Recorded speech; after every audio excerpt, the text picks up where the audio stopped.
All right, welcome back to the program. Let's talk some more politics as the Labour Party is facing its own internal storm. A rift has emerged yet again between the Abure-led faction of the party and its 2023 presidential candidate, Peter Obi. At the heart of the clash is the question about the ticket for the presidency.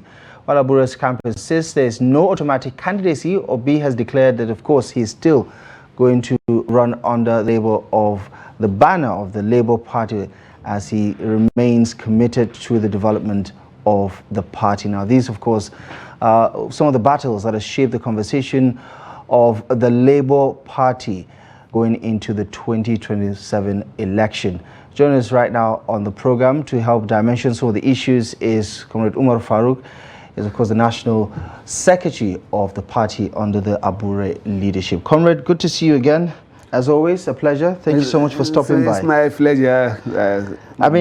Thank you. For the most part, this is not necessarily a new development. I mean, the candidate has re-echoed that same sentiment last year, saying that he's not leaving the Labour Party. This year, you've also taken a position. You said, listen, everybody is free to contest on the platform of the Labour Party. But before we go deeper into some of the issues that I believe have been overflogged over the past couple of weeks, talk to me about what you make of what happened last week when the APC held its national summit, and it looks like President Tinubu is setting a new record for endorsements just less than 2 years before he finishes first tenure in office. What do you make of it? Because there have been conflicting views about what these endorsements actually mean. What do you think about them?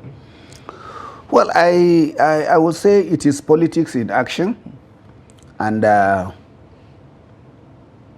the emerging political, strategy, and the diverging view, and I will call it the confusions that engulf the opposition political leadership, or I would say, the political leadership gives, the APC a very, very wide space for them to, sing, dance, and behave the way they're behaving. You believe with me, or you agree with me, that there is no, a vibrant opposition. The core parties that are supposed to have given APC a very, very, very steep opposition, at the Labour Party, the PDP, and of course, when you look at the trajectory of the NNPP, presidential candidate, they have given this government a very, very, very stiff opposition. But where are they? All of them are engaged. I think you mean all of us, because you're part of them. No. Well, I will say, let me not be selfish. All of us, but rather I would say I, as a party administrator, am not involved in the crisis. I do not have any take in the crisis that is going on. You sure? The issue, yes, I can tell you why. You see, we are the political party leadership are to give opportunity, tickets and placement for candidates to come and which we have done our own.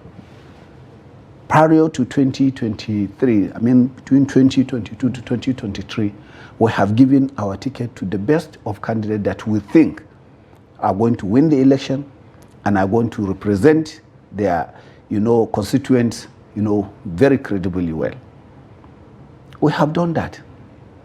Immediately after the election, immediately after some of them, won the election, immediately after some of them lost the election, then instead of them to sit down and start strategizing for their future engagement, they turn back and start facing, you know, the party, thinking that, look, the party that give you the ticket to run, that do the campaign for you, give you the opportunity to either win, or if you lost the election, sit down and review why. Is it the party's problem that you are the, is it the party that is the cause for their loss, or is it you or your, you know, supporters, or whatever that happened, or you have been rigged out. So instead of them to go and do that post-mortem, and come up with a strategy to win the election. And also, if they are real Democrats, participating in politics is not all about winning the election, but is ensuring that, you know, the dividend of democracy, a credible government, government is being, established in the country. It mustn't have to be, in the hem of appear. There was going to be one president, one governor, one House of Assembly in every. So, when you see the number of political parties of 19 of us that have failed candidates, one is going to win that election. The remaining 18 are going to be, but they are going to also be participants, because they will see what is wrong and what is right in the polity, and also push the government to either address and do. If there were opposition, all this issue of, petroleum,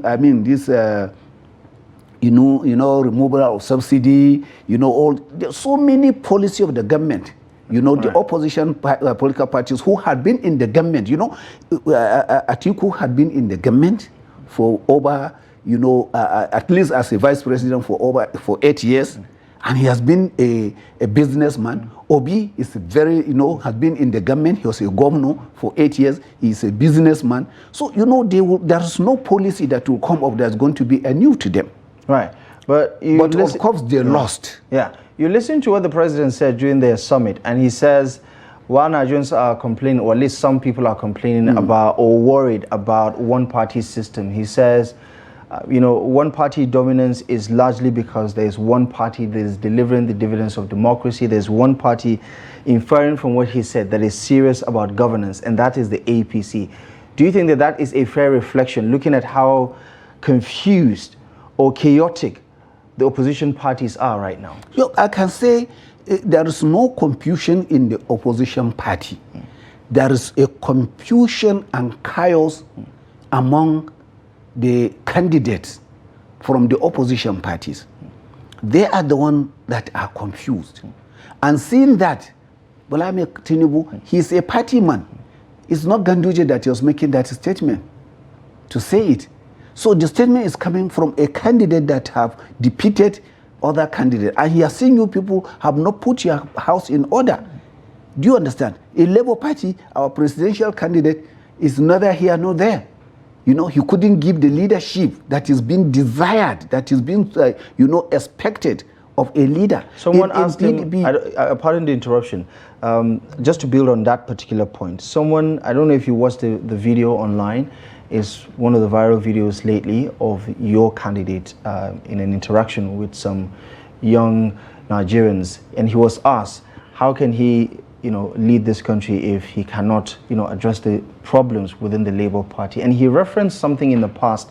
He said, President Umar Farouk of blessed memory made a remark about, listen, I do not want destabilization in all the other political parties, charging INEC to ensure that, everything is above board when it comes to the stability of opposition parties, which to some is alluding to the fact that the Tinubu administration has all the motivations to destabilize parties like yours, for instance. So he is saying he is not necessarily averse to solving the problems, but he's saying that there is an even bigger entity behind the problems in your party. Well, I expect, I expect His Excellency Peter Obi to have expected that. As the Prof said, it's not a Tea Party issue to be in the opposition. You should have expected that your opponent are going to look at your weak points and strike. If he's expecting that the opposition or the government are going to just look at him and allow him to just come and then they carry the whole day, and as an opposition, you're not having a meeting here, having a meeting there. No, it's not so.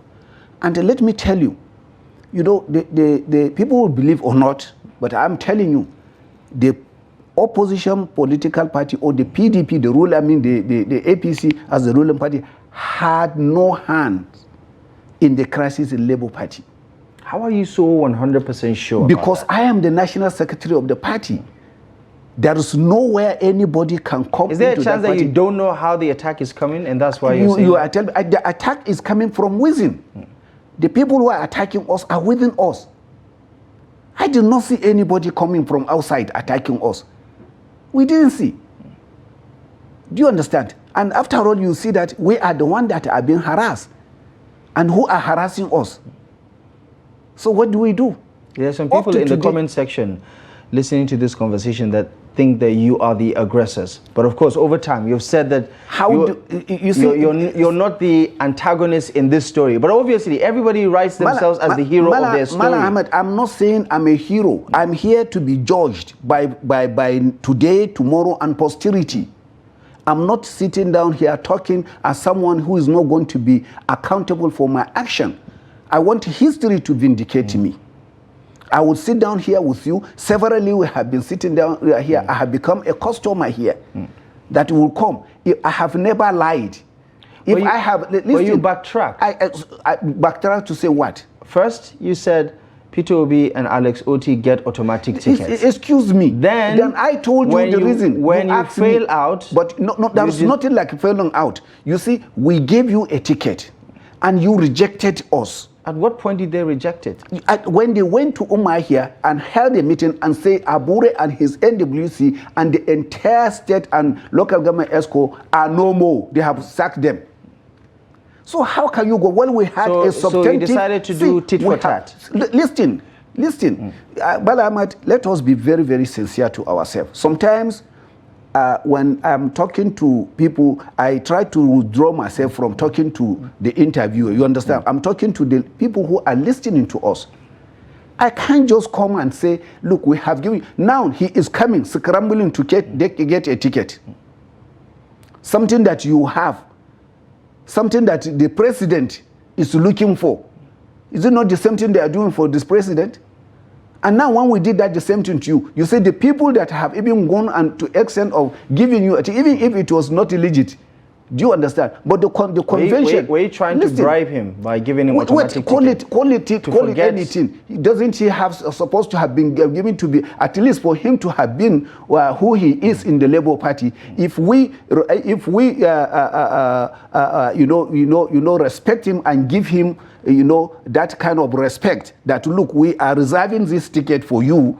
As long as you are with us in the Labour Party, you have the first right of refusal. You understand? Is it not commendable? Are APC bribing tinubu? So what is there? So look at what tinubu said. Tinubu said, look, it's not time for campaign. It is an offer, but yet it is still open for contest. Whoever wishes to do it. So what I'm trying to say is this: Peter Obi slighted the leadership, our own leadership, for doing what we have done to him, for reason known to him. But however, we don't care about that. That was his history. Now he has gone out, going from here to there, thinking that he can get us out of the the party leadership.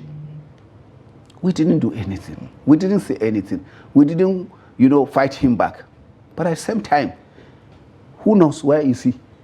Is he with our own Labour Party or with his own Nenaji's Labour Party?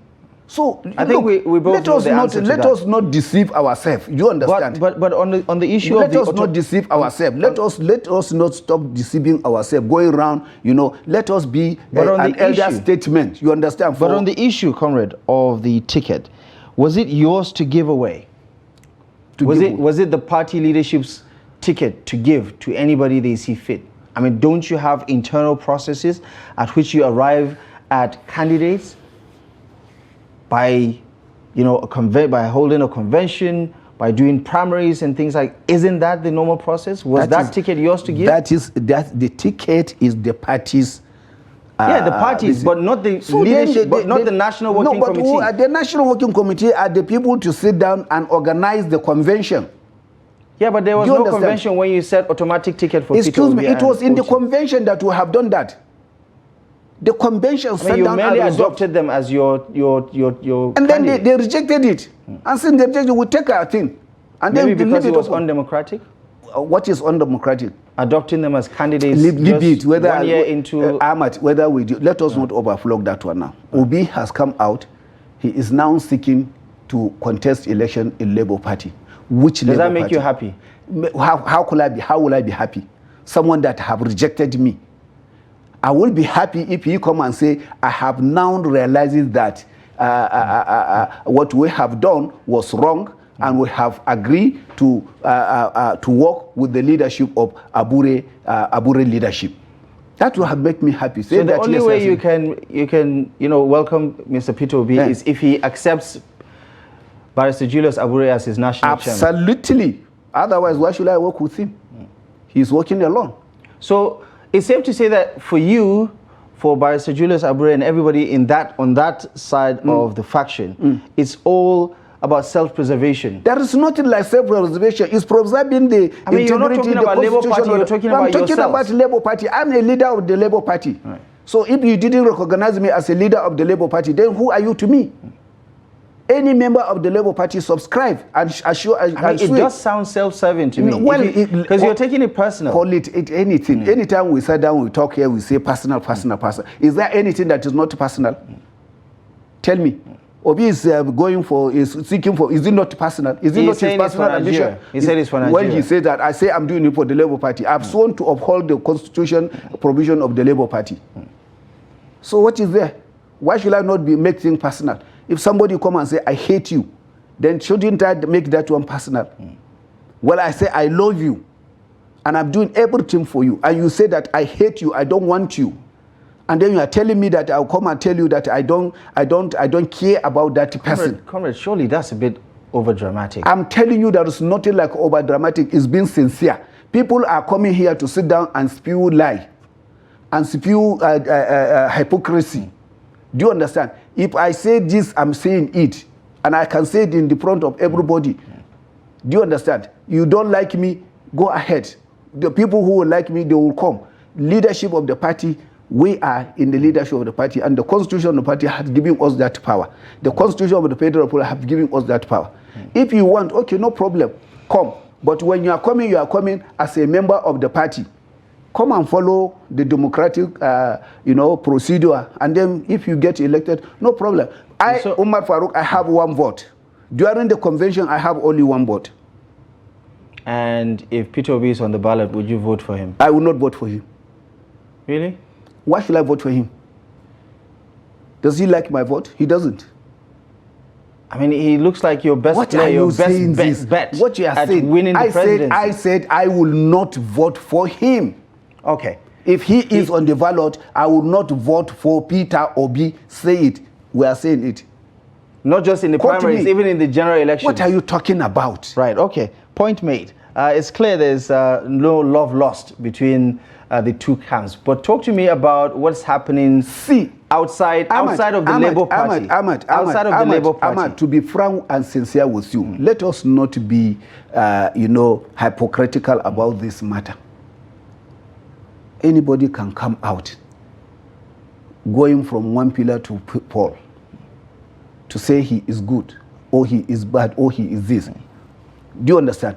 Will you tell me that if Peter Obi is not going to contest the presidency, will he vote for Tinubu? I mean, if he was here, I would ask him that question. Well, let him be here. Let one day he come, then you ask him the question and see how he will answer it. I answer bluntly because I fear only Allah. I fear my God.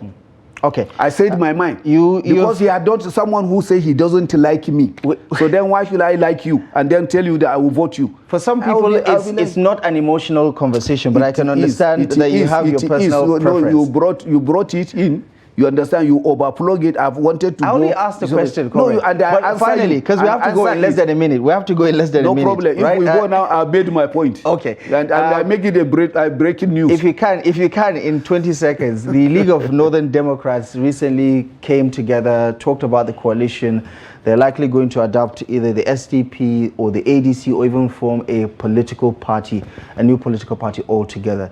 Is that group or any other group in talks with the Labour Party, your side of the Labour Party, in terms of a coalition? Did you hear Labour Party name mentioned? I'm just asking a question. No, if they have been in touch. If they are not in touch, they are not in touch. They are not in touch. They have not mentioned. So as far as I'm concerned, I don't give them up whatever they are doing. Let them go and have their jamboree and then finish, do what they want to do. As far as we are concerned, we are going to have our convention. I mean, we are going to have our congresses very recently. Do you understand? We are going to continue to mobilize our voters, our supporters, to ensure that, yes, when a credible candidate emerges, then we will continue to work for Nigeria. That is what we are after. But all these people that are going from here to here, let them come here and answer your question. Ask them, where do they belong?